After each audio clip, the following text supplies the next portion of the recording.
Okay. Hi, everybody.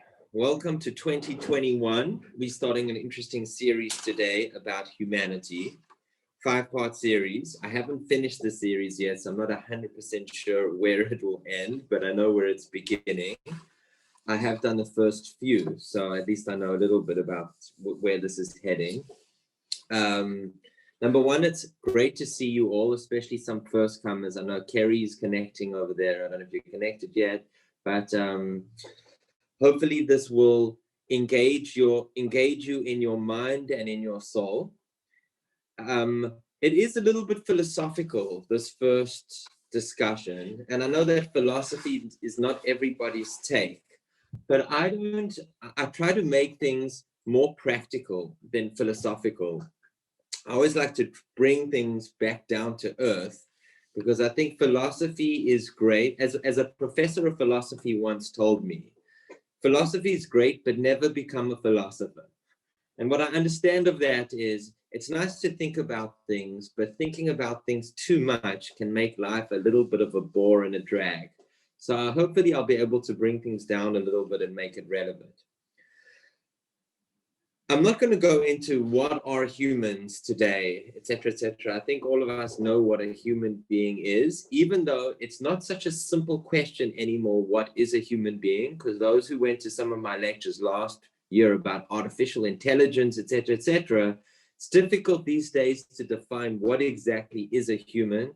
Recently, I got sent a video by Boston Dynamics, which is an engineering company in the United States, I assume in Boston, but I'm not 100% sure, showing how robots today are using intelligence to do the most ridiculous things. I saw them, I think, dancing, La Bamba, and doing somersaults and dancing in sync with other robots. And, soon they're going to be doing holding hands and doing dancing, line dancing, Shoshaloza dancing, God knows what they're going to be doing in the future. Well, are those any less human than we are? Well, we'll try and work that out today. There's an interesting line in the beginning of the Torah, chapter 1, verse 26 and 27. It is repeated similarly in chapter 5 and chapter 9. About being created in the image of God. I'll just quickly read it to you. I'm not going to focus a lot on the verses, but I will be focusing a lot on the meaning of the verse. And God said, "Let us make man in our image, after our likeness, and let them have dominion over the fish of the sea, and over the fowl of the air, and over the cattle, and over all the earth, and every creeping thing that creepeth upon the earth." And God created man in his own image. In the image of God created he him. Male and female created he them. This is the famous expression, we are created in the image of God. And I'd like to give over 4 major differences in how our rabbis understand this verse. We're created in the image of God. And it's not so simple what this means. I'd like you to think about 5 questions when I am reading these different opinions, and I'll try derive answers to some of these questions, but they do really apply to all these 4 different opinions. First question is obviously, what is meant that humans are created in the image of God? Second question is this a compliment or a limitation? Normally, when people use this expression, we're created in the image of God, they use it as a compliment. It's as if it's something good that human beings have. Is there any way of reading it the other way around, that this is not a compliment? I don't want to say it's an insult, but it's some type of limitation of what a human being is. Third question, does this refer to all of us or to a part of us? So when we're saying we're created in the image of God, are human beings God? Are we the image of God? Are parts of us God and other parts of us not God? So that's another question that we have to engage in. The fourth question is similar to what I just asked. Is this a metaphysical or a physical description? Is this describing our soul or also our body? And then lastly, what can we learn from giving an understanding to what this verse means in our own lives. Now, notice that the Torah doesn't begin with a description of the Jewish people. You would think the Torah is a book for the Jewish people and it should describe the Jews in the beginning. It does not do that at all. It describes with humanity, which almost implies that humanity is more important than any division that there can be within humanity. This is very important to note because it doesn't matter whether you are a Republican or a Democrat, an ANC or a Freedom Front fighter, a this or a that, a brown, a green, a yellow, whatever you are. The Torah is seemingly, and I think it's very clear, and some commentaries like the Sfono pointed out very clearly, that the Torah is giving us the impression that it's more important to focus on your humanity than it is to focus on any particular individualistic characteristic that me, you, or anyone else has. Okay, with that little introduction, now let's go into some different commentaries. Hopefully in the future, I might be able to bring some pictures and technology and maybe even videos into the Zoom. But sometimes I find that technology doesn't work for some people. Some are listening on their phones and some are listening on wherever they're listening. So it's sometimes hard to bring in visuals, but maybe I will try, once or twice to do that, just to make it a little bit more interesting so you don't always have to look at my face. Okay, even though I like my face, it doesn't mean that you have to like my face. Okay, that was a little bit of a joke. Opinion number one. Hi, Jen in Amsterdam, by the way. Okay, I just saw you on my screen and I haven't seen you in a while, so good to see you. Hopefully you are good in Corona times in Europe, and hopefully everyone in South Africa is, of course, as well good. I think everyone else is from here, but not sure. What does God created us in his image mean? The first opinion, Maimonides. We're going to see it's also Sforno and others, but let's focus on Maimonides first. There's this other verse in the Torah which says, V'halachta bidrachav, you shall walk in my ways. God referring to the human beings that they should walk in God's ways.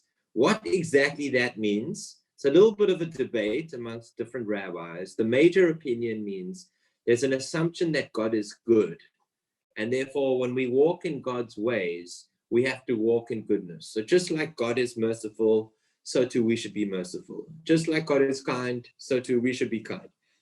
Rabbi Soloveitchik says that walking in God's ways means just like God creates, you have a divine commandment to create as well, whether it's creating your own children, whether it's creating businesses, whether it's creating, ideas, whatever it is, he assumes that that is a creationism.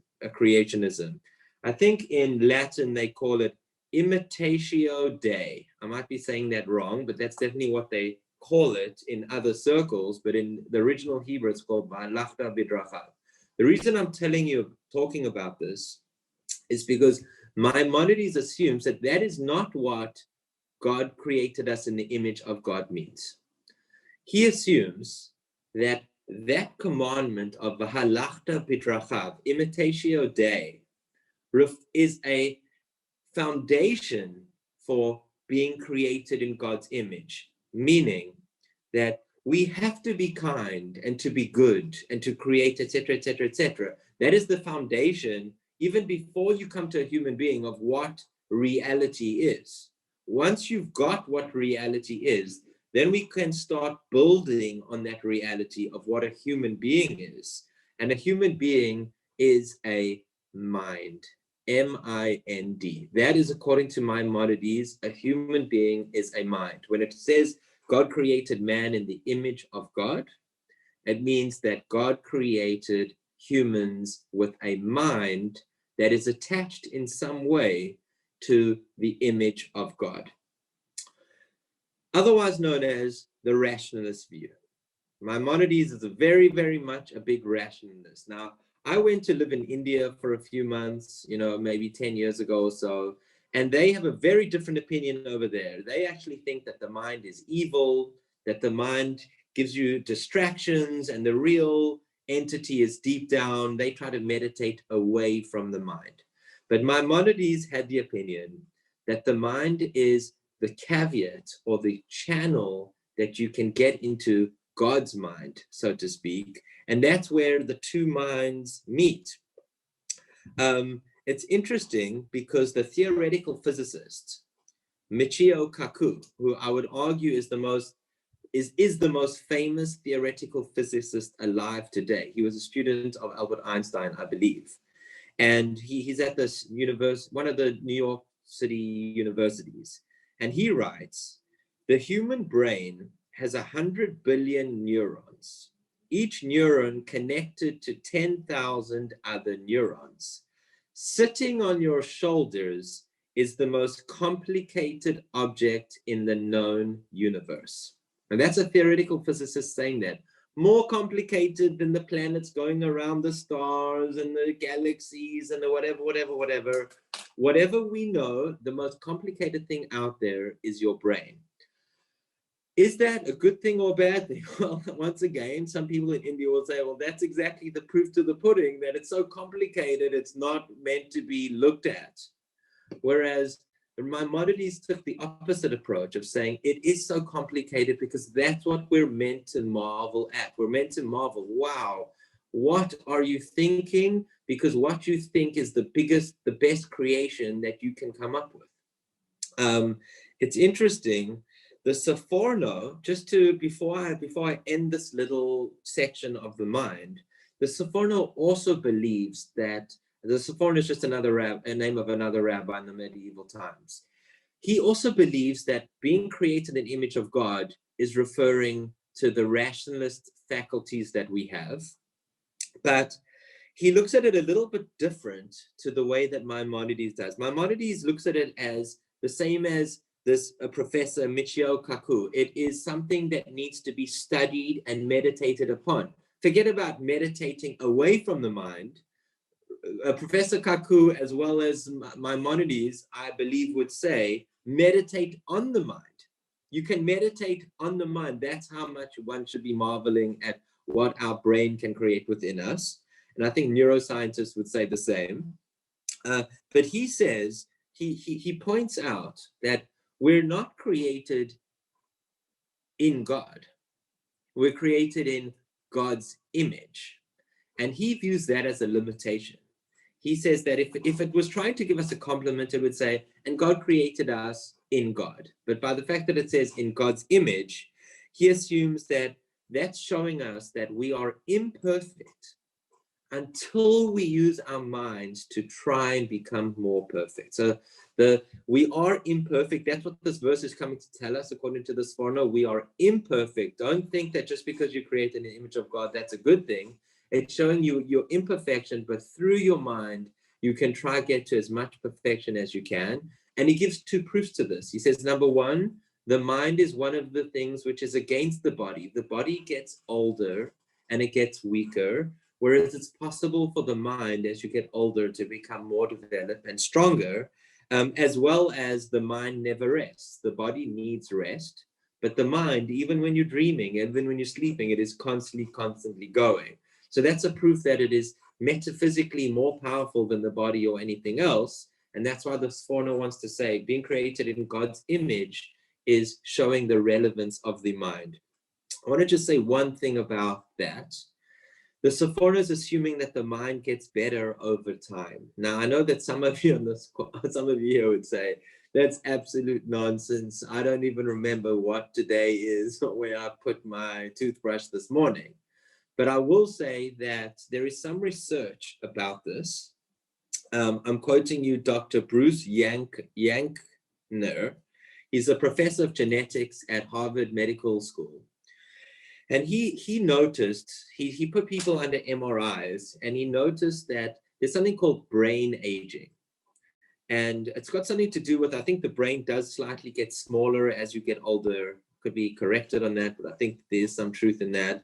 But he noticed that he did tests on teenagers, and he noticed that the activity of the brain that teenagers use when they're problem solving is mostly on one side of what he calls the prefrontal cortex. But the point is it's on one side. When you get to middle age, it starts to slowly seep through into the other side of the prefrontal cortex. And in seniors, he noticed that both sides are used equally. So it seems, according to this professor, that as you get older, if you are able to allow the natural tendency of your brain activity to go from one side through a little bit more in the middle, in your middle ages to the middle, to go to completion, theoretically, your brain becomes more developed as you get older. But he says if that's not possible for any reason, then it gets worse. So it's true that some people, when they get older, they get worse memories and worse, analytics. But theoretically, if there are no other things interfering, you should be more balanced as a thinker as you get older. And he proves this. He did a test on air controllers and pilots. And they put new machinery in front of these air controllers and pilots. And they noticed that pilots of the ages of 50 to 69, which he considered the older bracket of pilots, didn't learn the machinery as quick as the younger pilots and air controllers. But once they knew the machinery, they made less mistakes than the younger people. And that showed, they're more aware of what they're doing because they're using both sides of their brain.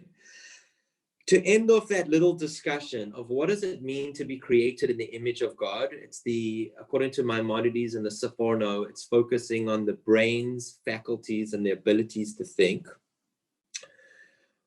What that means is, and this is pointed out by Rabbi Eugene Korn in an article, what that means, according to them, is that if we negate people's thoughts, if we think other people are thinking rubbish, talking rubbish, if we don't take people seriously in what they're thinking, that is a negation of the God in them, meaning there is a negation of God in not giving people the time to think for themselves or appreciating what they're thinking. Now, I'm not trying to say you have to agree with whatever anyone says. Of course you don't. But if you don't respect what another person thinks, or that's another way of saying you don't appreciate that person's brain, which according to Sephorno and Maimonides, that is the image of God that God has given us on this planet.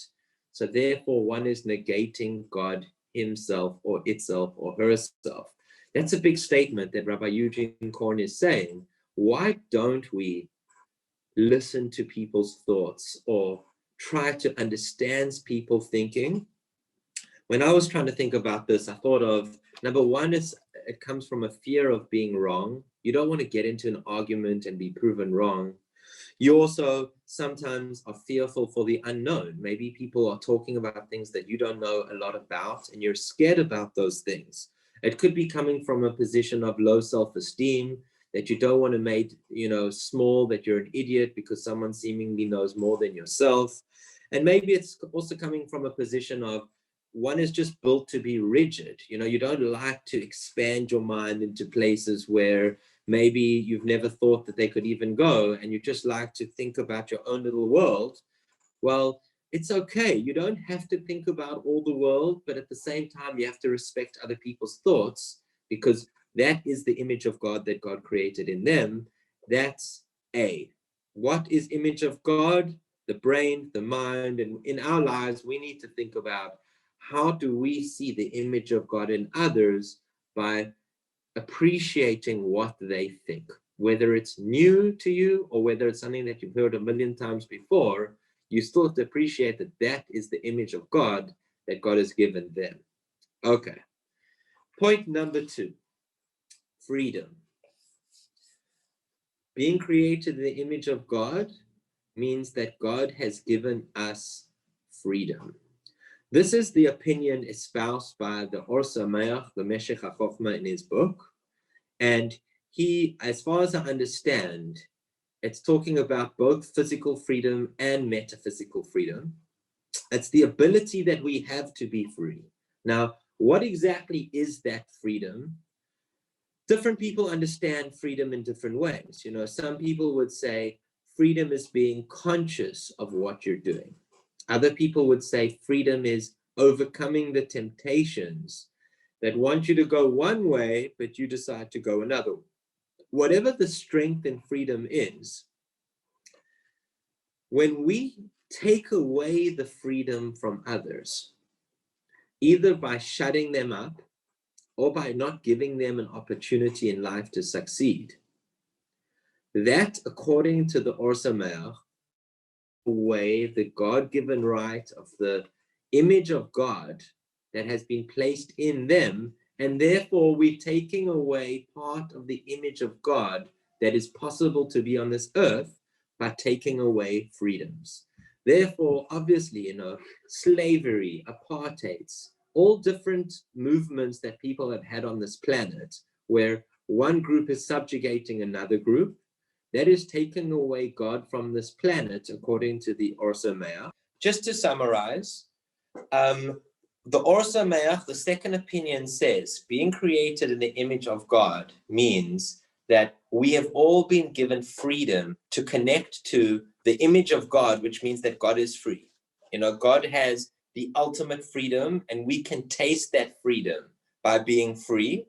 And therefore, taking away someone else's freedom is taking away freedom in general from this planet. It's taking away the godliness that exists in God's freedom away from this world. So here are the two quotes that I was about to quote about taking away freedom. One is from Friends of Voltaire. It says, "I disapprove of what you say, but I will defend to the death your right to say it." So that shows you how much you should give other people freedom. Oscar Wilde is playing on this, statement of Voltaire, and he makes a joke out of it. But he says, "I may not agree with you, but I will defend to the death your right to make an ass of yourself." And, that's just a lighter way of saying it. But pretty much, even if people are, acting like buffoons, we should still give them the right to act that way, obviously, as long as it's not hurting other people.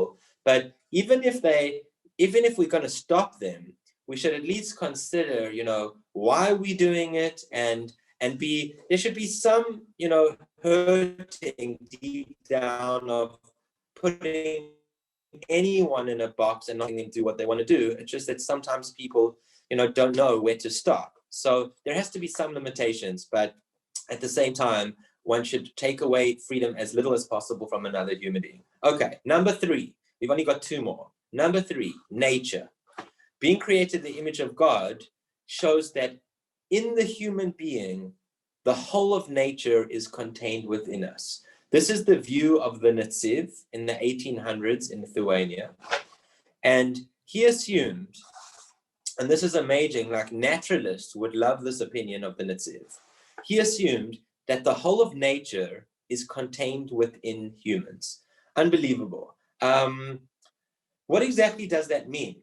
Well, if you had to speak to a biologist or an evolutionary biologist or someone like that, they would say that although it might not appear that you are connected to every other species on this planet, somehow there's that ripple effect that ant affects that worm, that affects that soil, that affects that deer, that affects that hunter, that affects us, etc., etc., etc. And the Netziv was writing in the 1800s that he believes that being created in the image of God means that the whole of nature, the whole wisdom of nature, is contained within the human being. We can understand nature more than any other thing on this planet, according to the Netziv. It's interesting that Rabbi Soloveitchik uses this expression from the Talmud, kavod habriot, which means respecting of creatures. It's normally referring to humans, but it can be expanded to all living creatures. So Rabbi Soloveitchik said, kavod habriot, respecting other creatures, is another way of saying the Torah's dictum of Tselem Elohim, that we're created in the image of God, because it all just refers to being at one with nature. I think that there is I was looking, trying to get an understanding of how much we are connected with nature. Some of us don't even appreciate nature or feel connected to nature at all. Some of us can't understand those people. I'm one of those people. I can't even understand how someone cannot be affected by nature or be interested in nature. That's how much importance it is to me. But some people I know out there, they just don't buy it. They don't see a sunset as beautiful. They're not particularly interested in going to see animals, etc., etc., etc. Why is that the case? I would say the main reason for that is busy lifestyles. And I don't just mean busy lifestyles of us, but we're already living through hundreds of years of industrial revolution, living in cities where we don't know what it is to be surrounded by nature all the time. Thankfully, some of us get a weekend away here and there. But that's one problem of how far we've become from knowing our natural habitat. Also, I think it's also got to do with forgetting how vast the system is. Even some naturalists, they can focus on a certain insect and they get so into the minutia, whereas one always needs to go big picture and realize that the whole of the natural world is something to revel in and to appreciate. And there's not enough, even if we lived 1,000 years, it would not be enough time to even learn 10% of what's going on out there. I think I read recently in one of the scientific journals, they estimate we only know 30% of the living organisms on this planet. I think we know most of the mammals, but I think there's still lots of fish we don't know. Definitely insects, we hardly know the insects. Every day we're finding a new species of spiders in the world. I know that for a fact because I once watched a whole documentary about it. So there's still lots out there to learn in nature. And theoretically, human beings know that balance. We've been given in the image of God, we can know nature. God created this whole thing that we would be in sync with it. So that's the argument of the Netziv. Being created in the image of God means that we need to focus on the natural world in this world, and only we can know what that true balance is. Unbelievable idea. Lastly, the body. And this is the controversial one. Being creature, I know that, most rabbis don't like talking about this, but the ones who did talk about this were the Midrash, Vayikra Rabbah in chapter 34, number 3, as well as Rabbi David Kimchi, quoted in the Ramban. He seems to suggest that being created in the image of God, it's not even referring to God.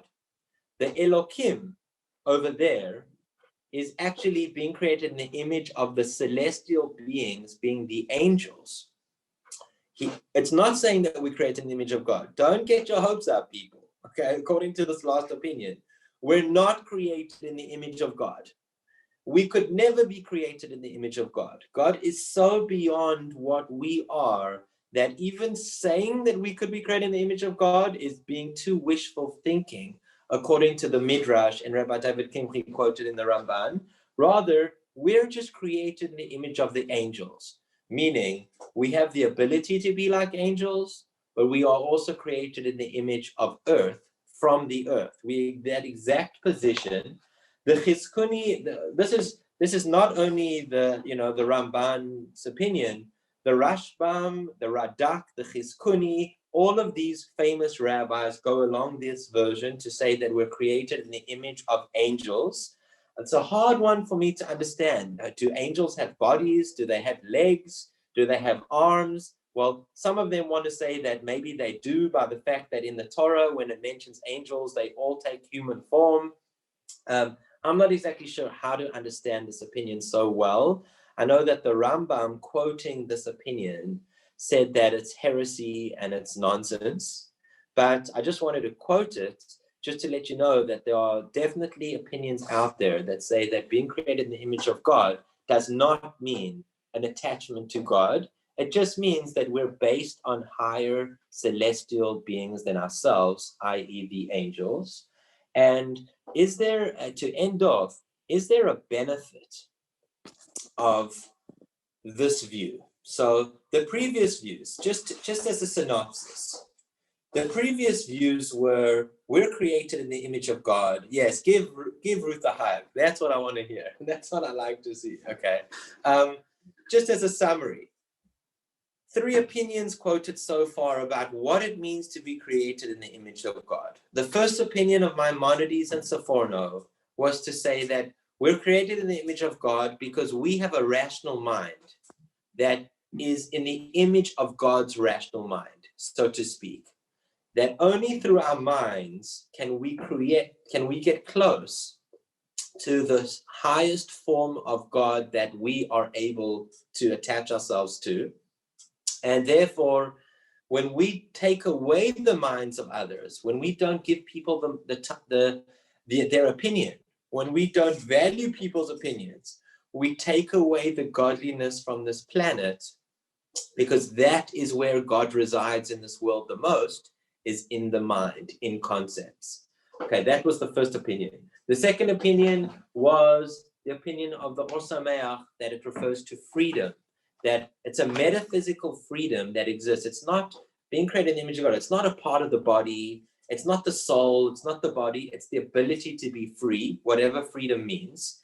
And therefore, when we take away people's freedoms, we are taking away godliness from this world.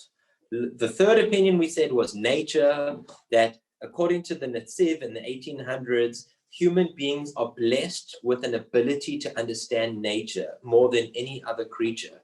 I think that means the ability to know balances in nature, the ability to know how much things are connected to each other within nature, and therefore taking away nature from this world, as well as taking ourselves away from nature, takes us away from the ability to understand God as well. That's the third opinion.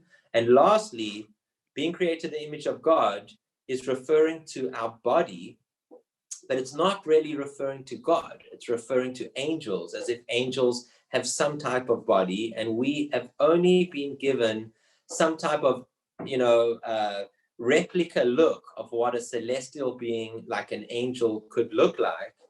And we are limited by that expression in the Torah to be created in the image of God.